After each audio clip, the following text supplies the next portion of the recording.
चिंता मुक्त होकर भी निश्चिंत हुआ जा सकता है और इसकी एक ही उपाय है, बस अपनी ईश्वर पर आस्था, ईश्वर पर विश्वास। राधे राधे मेरी सभी प्यारे कृष्ण भक्त। बच्चा अपनी दादी के साथ रहता था। बच्चे के माता पिता एक दुर्घटना में चल बसे। दादी जो है वो विधवा हो चुकी थी, कोई आमदनी का साधन नहीं था, जैसे तैसे बच्चे को पाल रही थी। बच्चा 5 साल का हुआ, अब उसकी शिक्षा की चिंता होने लगी उसकी दादी को। तो उनको पता चला कि जंगल के उस पार एक गुरुकुल है जहाँ पर मुफ्त में शिक्षा मिलती है। बच्चा और उसकी दादी पहुँचती है उस गुरुकुल में। उस गुरुकुल में जाने के बाद गुरुजी से प्रार्थना करती है उसकी दादी कि बच्चे को शिक्षा दे। तो गुरुजी है जो मान जाते हैं, तो ठीक है आप भेजिए कल से बच्चे को।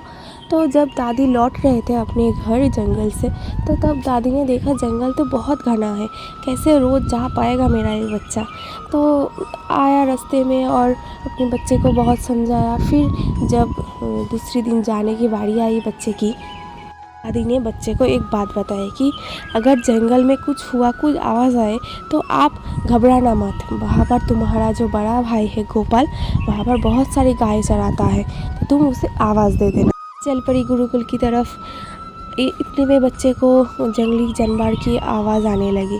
बच्चा सिर्फ 5 साल का था, तो वो बहुत डर गई। तो उसे दादी की बात याद आई।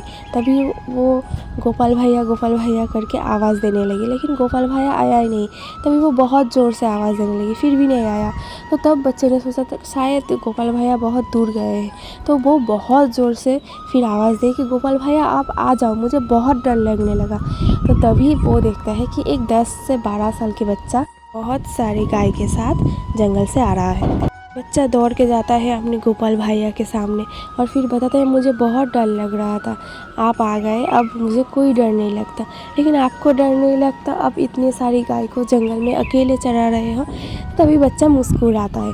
तो फिर वो बच्चा बोलता है तो चलो अब मुझे आप गुरुकुल की तरफ छोड़ कर आओ, क्योंकि मुझे बहुत डर लग रहा है अकेले जाने में। बच्चा पीछे से आवाज़ देता है कि जब मैं लौटूंगा तब भी आप मेरे साथ ही लौटना। गोपाल भैया जो है वो मुस्कुराया। ये रोज़ वो बच्चा अपनी भैया को बुलाता था और फिर गुरुकुल जाता था। ये रोज़ का चल रहा था। तो फिर एक दिन बारी आई कि गुरुकुल की गुरुजी का जन्मदिन था। तो सभी बच्चे ने प्लान बनाया कि सभी बच्चे कुछ ना कुछ तोहफे लेकर आएगा अपने घर से। तो वो बच्चा अपने घर गया और अपनी दादी से बोला। तो दादी ने अपनी हाल बताया। बच्चा उदास हो गई और उस दिन जब गुरुकुल जा रहे थे तब गोपाल भैया ने देखा कि वो बच्चा उदास है। तो तभी वो उससे पूछा कि क्या हुआ, आज तुम इतना उदास क्यों हो। तो तभी वो सब कुछ बताया। तभी गोपाल भैया ने उसको एक कलश दिया छोटा सा, जिसमें गाय का दूध था, कि अपनी गुरुजी से कहना गाय की दूध से बड़ा अमृत कोई हो ही नहीं सकता। तो वो बच्चा खुश होकर वो कलश लेकर अपनी गुरुजी को जाकर दिया। तो बच्चा बहुत खुश था, चलो कुछ तो लेकर आया मैं। अभी गुरुजी की पत्नी ने सोचा कि इतनी सी दूध से मैं क्या बनाऊंगी, तो खीर बनाया है तो खीर में मैं इस दूध को डाल देती हूँ। तो जब वो दूध डाल रहे थे तो वो दूध ख़त्म ही नहीं हुई, वो बर्तन भर गए और फिर वो एक बाल्टी में डाला तो वो बाल्टी भी। गुरुजी ने पूछा कि तुमको ये कलश किसने दिया।